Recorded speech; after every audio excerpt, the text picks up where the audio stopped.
Okay, we are recording, so I'll go ahead and introduce my good friend Julie. Although, Julie, I say good friend. We've been friends for over a year now, and I still have no idea how to say your last name. I knew that was coming. Yeah. So it's Przybyle, Przybyla. So Prisbilla. Priz. And I'm it's literally just writing it so down. awkward to attempt until you hear it the first time. And then it's like, oh, that's not so bad. When I got together with my husband, we were in like the same friend group together. So we were studying chemistry together, biochemistry together. And I'd be like, you know, that Dave guy with the strange last name that you can't pronounce, like that guy. Like I couldn't pronounce it either. Lord knows I didn't know I was going to get that last name, 8 years later. Now it's yours. Yeah, it's mine. Oh, that's awesome. So, Okay, yeah. well, I just wanted to bring Julie on and do kind of a casual conversation about strength training, especially in the world of weight loss surgery, and now we're seeing anti-obesity medications. And what we're hearing from every physician, every obesity medicine expert is these medications, the surgery, they are incredible, wonderful tools for metabolism, for appetite control, but they all come back and say, but you have to be strength training. And I feel like we don't talk about that part enough. We're I mean, I don't as much until you and I started working together. So for those of you that haven't been with me before, I started working with Julie about a year ago. Maybe it wasn't a year ago is when we met, but it was like May. I It did was like March. I March. started that challenge. Okay, March. March. I did her Take on the Weight Room challenge. And I think especially because she named it Take on the Weight Room, that I was like, oh, that's for me. I'm someone that's done movement for years and years and years. But usually what happens in the weight room is I'd like kind of follow my husband around and like maybe do some bicep curls, but I really was making it all up. So now that I'm in on the program, I'm like, oh, this is, like you said, it's so much easier than I thought it was. Okay, well, I'm going to ask you one big burning question that I always hear. Hmm. And then I do want you to kind of give us like some tips on getting started. But Yeah. tell me if this is your number one question. But I feel like my number one question around adding strength training in is, if I'm trying to lose weight and get smaller, is weight training going to make me bulky? Hmm. That is most often the most number one question I get from women that just want to lose weight, or not even just women, just people in general that want to lose weight because they don't want to get muscular and bulky. And to tell you the truth, even if you tried to get muscular and bulky, it takes a whole lot of calories, it takes a whole lot of consistent, specific style training, and a whole lot of potential hormonal replacement to get you bulky. So if you see those women that look like bodybuilders, if you see women that are just so muscular and it's not what you want to look like, it is not at all going to happen unless you train that way. I don't train that way, so I don't look that way. I train in a way that makes me create lean muscle, but not that definition where I'm in really a cut look. And I don't want that because it's not sustainable. So no, getting bulky isn't the last thing that you're going to get. You might start to notice changes, which is different than getting bulky. Like you might notice your legs, thighs might get a little bit bigger because you have more lean muscle on your body. You might notice your shoulders get a little bit more broad, but that also comes along with fat reduction as well. And so we can get into the theory on like why we want to be strength training. And it's because we are not replacing, but we are building muscle on our bodies that are more metabolically demanding. So that lean muscle is going to cost more calories to use to be on your body, and that will in turn relate into body fat changes. So your body fat will start to reduce. And so when people start to add strength training in, they get a little worried because they might not see the scale change because they've been actively potentially losing weight, but then they start to add strength training in and the muscles start to build more and there's more muscle on your body. So you do see either a stagnant scale or even a scale that might go up. I'll tell you, I started strength training back in, gosh, it's been a while. It's been over 10 years ago. And I would hover around a certain weight. But then as soon as I started strength training, I hovered 10 pounds more and my body looked very different. Didn't look any, it did, I didn't look like I gained any fat, but I gained a lot of muscle. And so my scale was a little bit bigger, a little bit higher. So that was kind of a very long-winded answer to say, yes, you're not going to get bulky unless you try. And No, that's but not I what love we're all that here you for. touched on the scale, because that would be my follow-up question is whenever we're so used to like, that's how we measure progress. You know, you go, if you've had bariatric surgery and you're going to see your doctor, you know, anytime you have a follow-up, like the first, and I don't like this, by the way, for the record, the first thing you do when you go to your bariatric surgery clinic is step on the scale, right? And it's like, that's like the measure of how you've done. It feels like the worst report card ever. And you and I know, like, that's not a good strategy for measuring health and wellness and success. So I think that is something we need to speak to is it, yes, we want to be strength training. It will change your body for the better, but we can't use the scale as a measurement because it really will mess with you and make you feel badly for doing something wonderful. Right. So I'm glad you said that. Right. Right. And so I can You touch wanna on that walk a little bit more because when I work with clients, so I'm also, Steph didn't mention this, I'm also an RD. So I counsel folks that want to lose weight in a different avenue. I don't focus on bariatric patients, but just women that are looking to lose weight. And I talk to them straight up. I say, okay, what are we going to measure as your measurement of success? It cannot be the scale. We can use the scale, but it's only one tool. So that means we're making measurements, we're assessing strength, we're assessing the way clothes fit, we're assessing like mood and stability with our mood, we're assessing energy, we're all of these things that measure output of success, not just the number on the scale. Because like Steph said, when you introduce strength training, you do get maybe not changes that you're used to. You might see the scale go up, and that's okay, especially initially. So when you start to strength train initially, your muscles are going to be like, well, what's going on? So it's going to retain a lot more water. So you might see the scale stay stagnant, or you might see the scale go up. And that's perfectly normal, and it's perfectly accepted for that to happen. So don't let that scale be the psychological like control over your own success. It's only one tool. Yeah, absolutely. Okay, so Yeah. do you want to kind of walk us through, and again, wherever you all watching, wherever you are in this journey, feel free to put it in the chat so we know where you're at. Are you like you want to start strength training, but you haven't done anything, or are you getting started? Do you go to a gym? Give us a, you know, kind of a pulse on who's here. But do you just want to walk us through like how to get started, or where if somebody came to you and were like, what do I even do? What would you Yeah. start? Yeah. So getting started in strength training. So let's just say you're that person that says, yep, I know I need to strength train. I haven't done it. Maybe you are more active with walking. Maybe that's your sole source of movement right now is maybe you're just walking or being active throughout the day, and you want to start settling into a program. You do obviously want to get your physician's approval first. Like you can't just jump into this without getting this approved, because we want to make sure you're set up for success and make sure you're ready for a strength training program. So definitely consult with your doctor to make sure it's safe to do so. And then that's where we seek out support. So if you're brand new, I recommend seeking out support somewhere. Meaning that if you do go to a gym, maybe speak with a personal trainer, see if they can kind of guide you on where to start. Maybe if you don't go to a personal trainer, you can you can work with somebody virtually. That's what I do with my clients. But we really want to start small. So I work with you and say, okay, now I want you to work out 4 times a week, and I want you to do 30 minutes of strength training, and I want you to hit this really hard. You're going to be really sore the next day, and you're going to say, I don't want to do this ever again because my body is just wrecked. So the first tip is really just start small. So that means if you've never done any sort of strength training, that means you maybe start with 10 minutes of strength training in your kitchen or in your living room while you're watching TV, or maybe while you're doing some work. You might stand up and do some squats. You might stand up and do some wall push-ups. So put your hands on the wall and just do some push-ups. So something really simple, something really easy, starting small.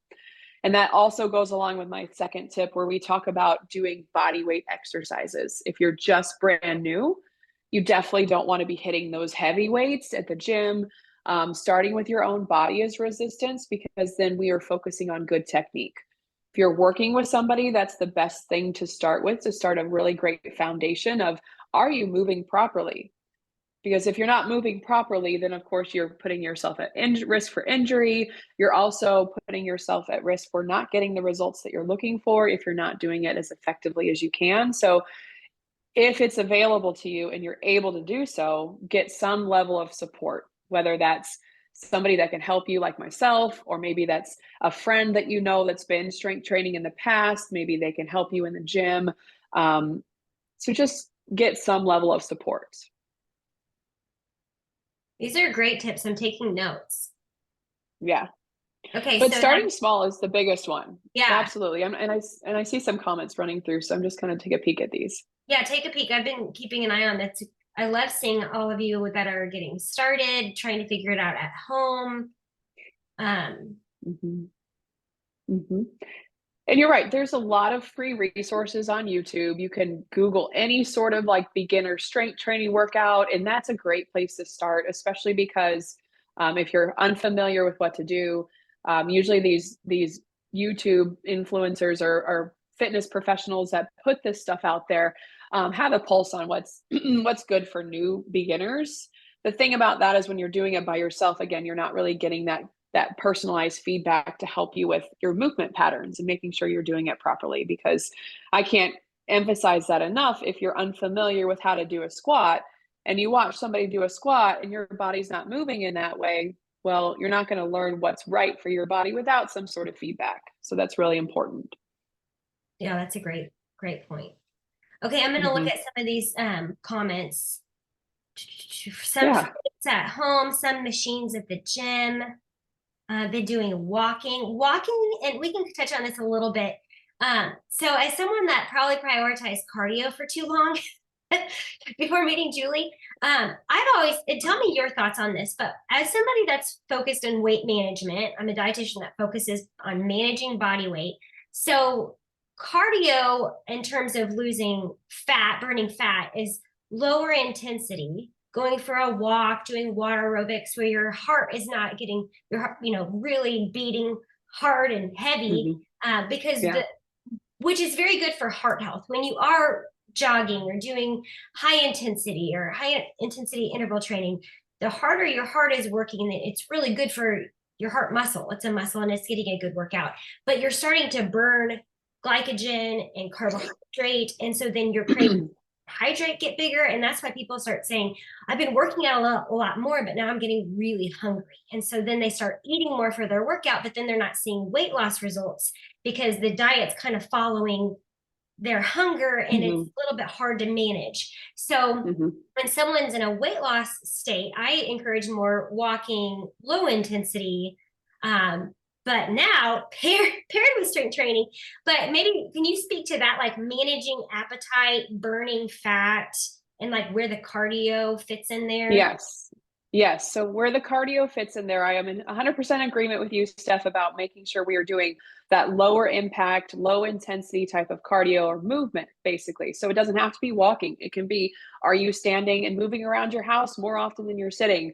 Are you walking more often from the parking lot to the store? Like those things to get you just physically moving is a great way to assess heart health and all of those things, and to make sure you are working towards fat loss. And you're exactly right. When you do start to do more intense type of cardio, your appetite is going to respond. So we just want to make sure that that's important to have that kind of cardio. So don't get us wrong, like that type of cardio is still important, Mm-hmm. but it's not the sole focus of losing fat. So oftentimes a lot of people get this wrong, where they think, I'm going to go to the gym, I'm just going to hit on the elliptical for an hour and I'm going to run my heart out, getting my heart rate up, I'm going to sweat, and it's going to be exactly what I need. In the moment, that's true. So you're burning lots of calories in that moment. So you are burning 500, 600 calories. But what the problem is now you're not building a base of a metabolic active body without the strength training. So if you just burn those calories in the moment, sure, that's great, but then you can easily eat those calories right back. And now your deficit is no longer there. And so when we start to incorporate weight training and strength training, your muscles at rest are going to be burning more calories. And so the more lean muscle you have on your body, the more calories and the more metabolically active your body is. And so you can eat more and still lose weight. Okay. Some folks are kind of appalled with all the food that I can eat and still not gain weight because I have a solid amount of muscle on my body. And I've been working at this for 10 years. So like, don't think I've been doing this just recently. Like this is it's a lifestyle, so if it's If you have that mindset of this is just a fix to get me to my goal weight, you're going to be mistaken, because once you get to that goal weight, if you don't consistently do those things that you were doing to get there, you're not going to stay where you're at. So get used to it. If you're not strength training now, it's something that we all need to be doing for the foreseeable future. And I'm sure you know this, but I'm just going to start to rattle off some of the reasons why. Yeah. We all know that having more muscle on our bodies lead to a longer life, meaning you are more independent into your 60s, 70s, 80s. You can get up off of a couch. You can use the restroom. You can do all these independent living activities longer into your life versus having somebody help you without the power to do it yourself. So that's a big one. I say that to my mom all the time. I'm like, Mom, remember, this is why we're strength training. So by the next 20 years, I don't have to be helping you up and down the stairs, you know? Right. So that's one. Another one is really just your overall health and your overall well-being. So if we're participating in both cardiovascular and strength training, that is like the ticket to health, to longevity. So not just independent living, but just longer living. Like, we know that we have a greater chance to have a longer life if we have those healthier bodies with a solid amount of muscle mass. And if we are, and I'm assuming most of the folks on the call or listening to this call are somewhat in their midlife or further beyond in their life, we know that as we age, we lose muscle mass. So 3% of your muscle mass is going as you age. And if you're not actively training it, then you're losing it. Mm. Sometimes we're just fighting not to lose it. We're not fighting to gain muscle mass. We're just fighting not to lose it. And so if we're not really actively doing this 2 to 3 times a week, then we are losing more than we're gaining. Yeah, and especially with significant weight loss, because when you lose Mhm. weight, which is absolutely why we're here, it's why we're, why I do what I do and work with who I work with, is because we want to get weight off. So that's the goal. But inevitably, when you lose weight, you will lose fat, muscle, and bone. That's just how the body works. And when you're losing Mhm. weight, both in fat and muscle, you also lose bone mass, because we need that weight bearing down on the bone. Bones get stronger the heavier we put things on them, which is funny because with more weight on your body, you actually have really strong bones. But as you're Yeah. going through significant weight loss, if someone is not utilizing different strength training methods and they're getting smaller and smaller, that doesn't necessarily mean they're getting leaner. They could be losing their muscle and their bone. But as we all Mhm. agree, ideally, we just want to get rid of the fat. We want to keep the muscle and the bone. So Yeah. in addition to just the process of aging is with that significant weight loss. Um, Mhm. but I feel like that's why the tip of just starting small and moving forward is so practical. Mhm. So do you Mhm. want to speak to that? Like if someone's going to start tomorrow and they're Mhm. looking around their house of what they have on hand. Um, and Mhm. and let me say that real quick. We kind of talked before we hit record that gym, if like at-home workouts are absolutely feasible. But I will say I have done Mhm. both at home and the gym, and I so enjoy the gym more to get out of my home surroundings. It's a better workout, it's a better experience. But if there is a barrier between your comfort level and where to work out, maybe we could touch on that. So maybe like getting started, Mhm. what's on hand, but also like what are some options if you don't want to go to like the weight room filled with 25-year-olds? Yeah. Yeah. So that's a big barrier for lots of people. So let's just talk about starting small. So absolutely, you can do this in your kitchen, you can do this in your dining room, anywhere in your home, and you don't have to have any special equipment. But if you are looking to invest in equipment, there are small things you can buy on Amazon. They're really, really inexpensive, with resistance bands that will give you a really great solid base to train with. And I know Steph, I showed you some of those, and she can maybe put those up in the chat if you want. At the end, I'm Um, going to do a giveaway for 2 items that she's talking about. So yeah. like 5 more minutes and I'll do a giveaway. Okay. Okay. And so these things are really great and really simple to use, and they come with even some exercise guides as well. But they are resistance bands that can give you anywhere between 10 to up to like 50 pounds of resistance. And they're handled bands where you can do simple exercises. And so if you are getting started, a bicep curl isn't going to give you as much impact as, say, like a body squat or maybe like an overhead press. So we're looking at movements that are going to use multiple joints versus just one. A bicep curl is just a singular joint exercise. So it's just going to isolate the bicep muscle, the front of the arm. Not as effective as if you were sitting down into a squat where you're moving your ankles, your knees, your hips. Okay. So think about total body exercises in whatever weighted form you could use, or body weight. Body weight is a great place to start, especially if you're just new. Okay. Even small dumbbells that you can buy at Target or Walmart, even up to 10 pounds, those are really effective for those who are just getting started. Don't feel like you have to jump all the way into the deep end, like Steph was saying, going into the weight room and working out with, people that have been doing this for years. That is somewhat intimidating. So my advice for that is you can tackle this. A positive mindset when you walk in. If you choose to go to a gym, you have every single right to be there. Yeah. As the person next to you that has been there for years. And those people that have been there for years, we paint them in a picture of, oh, they're so like judgy and they're going to judge me for not being able to know what I'm doing. For the vast majority, that is not true. They're not even Most looking. people, they're not even looking. And They're if they are, and if they see somebody struggling, and this is like maybe me being naive and a good person, but every time I would see somebody struggling, I would say, hey, do you mind if I help you? And they're like, yes, help me. So people are really it's not as bad as you think it is. The big buildup of being anxious and scared to be around people that know what they're doing and you don't is really all in your head because they don't know what you're thinking. Now, that being said, it's not easy just to walk into the gym and not have a plan. So if you're going in there and going, I'm just going to pick this dumbbell up and do some bicep curls because I saw her do it, so I'm going to do it too. With me, yeah. So that's not going to set you up for success. Obviously, you want to have some kind of plan, whether that be maybe you have a video on your phone and you refer to it.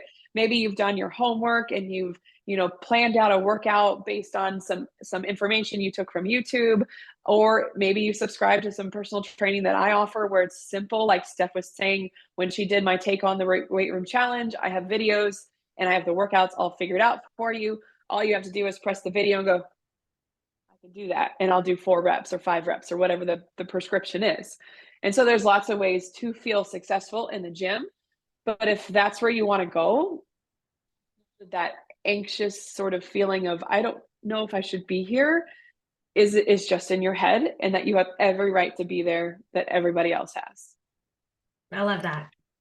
Yeah. I love that. Yes, I completely agree. And I am going to give a shout out to working with Julie because it has been incredibly easy. I'm someone that really loves things to be efficient and like easy, and it's just kind of my personality. So I'll drop a link here in the chat in a minute to go find out more about Julie's program. But it is like I was there at the gym this morning. Monday morning at the gym, you better believe I have not planned ahead. I have no idea. I literally walk in, I'm like, what am I doing today? And I open my app and I watch the videos and I follow what Julie told me to do. And when I first started, it took a little bit more time because I would watch the video, go find where that was in the gym, figure it out. And so it took me a little bit longer, but even after maybe a month or two, I'd pretty well been around everything in the weight room and knew where to find it and how to get it set up. And so now I feel like there's not much left that I haven't figured out, which is fun. It gets more fun for sure. And getting stronger gets okay, yeah. I'm going to put that link in there, and I said we would just do a quick half-hour meeting here. So if you have any other questions for Julie, I saw some great questions about squats and nutrition, and congratulations. Yeah, someone mentioned that they started out in a wheelchair and they're now walking, which I really want to stop and commend that. That's amazing. So looking at strengthening legs, what's the best place for them to find you for questions like that? Yeah, so my Instagram is pretty active. If you don't have an Instagram, I can drop my email in here too as well. You can send me an email. Those are 2 of the best places to get a hold of me. But I answer DMs on Instagram. I'm on my Instagram a lot, but there's my email address. You can feel free to send me an email if you have any specific questions about your situation. This link Steph popped in was about the information about my personal training subscription that she was referring to. And it's a great place to start if you're looking for some support, because like I said earlier, support is going to be your biggest game changer. That is going to be the thing that's going to get you moving forward. Without that support, it feels a little lonely. And sometimes you can get down pathways that maybe you don't want to go, that doesn't lead to success. So certainly get some support. There was a couple of questions I do want to look at real quick. Stephanie, I do want to check while you do this that, one. So I'm is gonna work on a drawing. I'm gonna draw two okay. winners. So there you go. Okay. So Kristen asks, is it possible to gain muscle while still losing weight? Is bulking season that many guys talk about required to build muscle? So that's a really great question. And it's true that if you're looking to gain muscle, like really hardcore gain muscle, you need to be in a calorie surplus that prioritizes protein. So that doesn't necessarily go along with significant fat loss at the same time. So if the sole purpose is to gain muscle, then yes, you need to be in a calorie surplus. You probably will not see much fat loss at the same time. However, you can still lose weight and gain muscle, but because you're kind of taking stuff from column A and column B, the effects are going to be smaller on both ends. So what I mean is you're going to be in a slight calorie deficit. So you're still going to see some fat loss, but you're not going to see as much of muscle building without that same calorie surplus that you would have with the first scenario. So you can do it. It's just not going to be as quick. So for example, she said bodybuilders, guys will talk about this. I mean, bodybuilders will do this. They'll spend a couple of months on a cut where they lean out. They're no longer building a lot of muscle. They're just really shedding the fat around the body. But then they'll also spend a significant amount of their time in a bulk season where you're just building muscle, putting on more muscle for the next cut phase. That's why, because you can't really do them one at the same time, but you can. The results are just a little bit slower. So I hope that answers your question. Squats are not necessarily, you don't have to do them. If you can't squat, then we'll try something else. There are certainly ways to train your legs without squats. I train lots of clients that can't squat, and so we do something else. We do like deadlifts, or we do some banded leg presses. We do lots of other things to train legs. So squatting is not necessarily super important. The last question I want to answer is, do you have to add more protein to your diet if you strength train? That's from Dawn. So likely you probably should be in prioritizing protein. So even if you're not strength training, prioritizing protein is important for fat loss. Would you agree, Steph? Yeah. So that is that one thing that is the one thing that I counsel my clients with every time you sit down to a meal. Do you have a significant source of protein? So that looks like 20 to 30 grams of protein at every meal, whether that's breakfast, lunch, or dinner. And then as well as having like 10 to 12 grams of protein at every snack that you have. So that's regardless of if you're strength training. Most of my clients who work with me do strength train because that's a part of my intervention. So yes, adding protein is kind of relative because I'm not sure where you're at, but of course, prioritizing protein is key.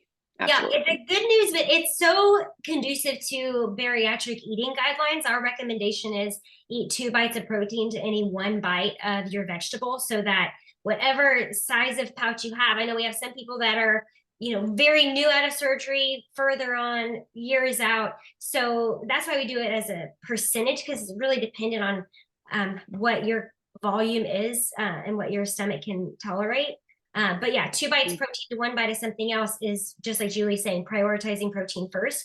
And that's really the main reason with weight maintenance, weight management and protein is that it is so good at controlling your appetite. So we put a lot of emphasis on protein with bariatric surgery, of course, especially whenever you're in the healing stages. But the reason really that it's so awesome is because then you're not hungry all day long. So you could, if you prioritize protein plus you have a smaller stomach after surgery, then it's going to help you with your appetite control. But that only further benefits any strength training that you're doing. Okay, are we ready for our winners? Okay, all right. Well, thank you everyone for being here today. And this is how we will wrap it up. Yeah, Julie put her email. I'll also send a follow-up email with how to contact her in the link that we shared. So if you didn't get that, we will share that elsewhere, or yeah, if you're on Instagram, she's very active and shares great things there. Okay, so our first, I'm giving away a resistance band that Julie recommended, and the other one is, it's a resistance band, but I noticed it's called a booty band. It's like, it goes a little bit higher than the other band, so I don't have a picture, but okay, so the first winner is whoever is our Zoom user. I don't have a name. If Zoom user is here, anybody. I know, but I feel like it was the other day. It was, who was it? We were teasing somebody on a live call that it said Zoom user, and she's like, "Oh, I can't remember." Okay, well, I'll give it a moment. If Zoom user's still here, let us know. But the other set was Meredith McClanahan. So email me, I'll put my email, or you can hit reply to the email that I sent you about this call, but steph@bariatricfoodcoach.com, and I'll get your info. I don't see Zoom user on here, so I'll do one more spin. If I hear from Zoom user, then. I'm a Zoom user. Who said that? Oh, Jess, it's under Jess. Oh, it's also under Jess. Okay, well, just shoot me an email and I will get your info and we'll get that your way. Okay. I'm a Zoom user too. Oh, Okay. no. If there's more than one Zoom user, then I'll just have to do a redraw because it's too confusing. So sorry.